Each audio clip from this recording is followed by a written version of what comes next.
Welcome back to Living Local. Juvenile crime has been a recent topic of conversation, especially for legislators and government officials looking for solutions.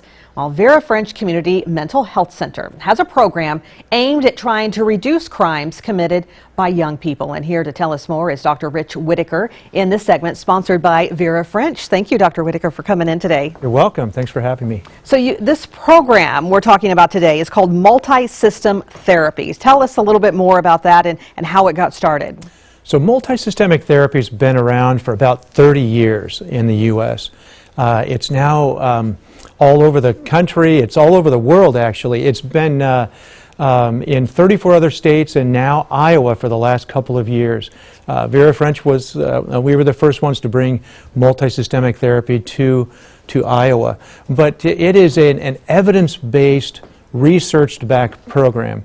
So it's one that's been proven to work, and it works really well by helping families, empowering families and their natural supports.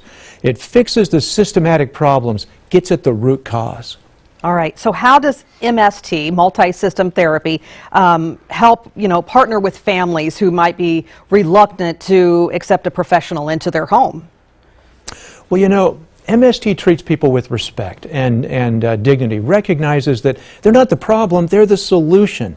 That actually, if we can only help a family recognize the strengths that they have, be more in charge of their own routines, their own patterns, and take advantage of what they're really good at, that we can help them be better supervisors, better parents, better monitors. We can help them find others in their lives that can also help them when they've got a job that maybe takes them out of the home for a long period of time and leaves their youth without supervision. Maybe there's a neighbor, a family member, maybe a close friend who can also help that family. So how does MST, do you partner with schools, neighborhoods, law enforcement? How does that work?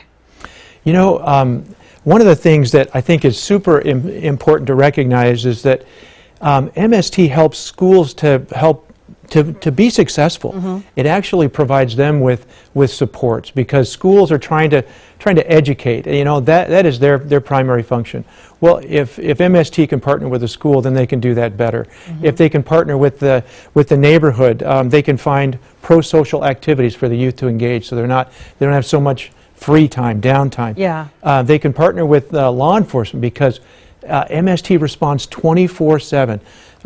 Rather than calling law enforcement, the family calls MST, and they help the family get at the root cause. And then finally, MST really helps everybody to work together. It's multi-systemic by nature in that it works with all the systems involved with the family.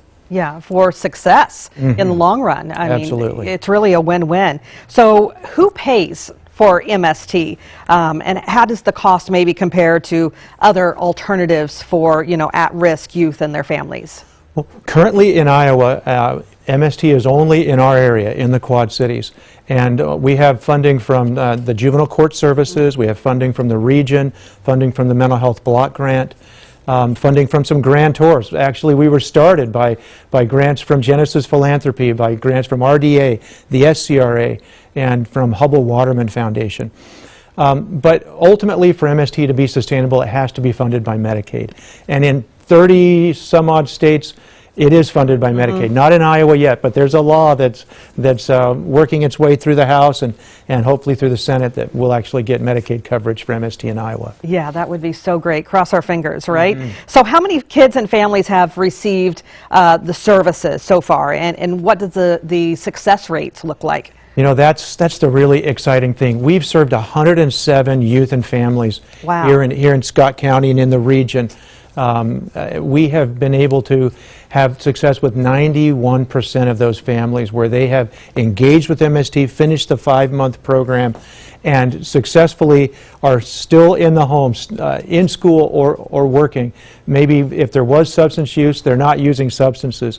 There are no law enforcement contacts. The family's working better together, and they've got those pro-social engagements.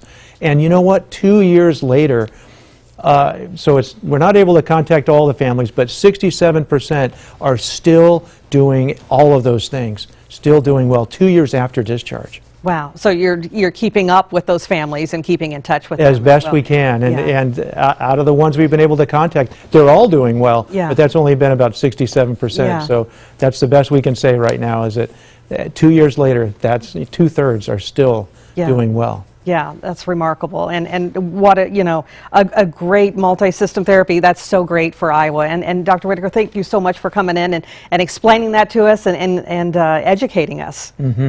Thank you. It's been great to be here. All right, again, this segment was sponsored by Vera French Community Mental Health Center, and to learn more, check out verafrenchmhc.org, and we'll also have all those details posted on ourquadcities.com.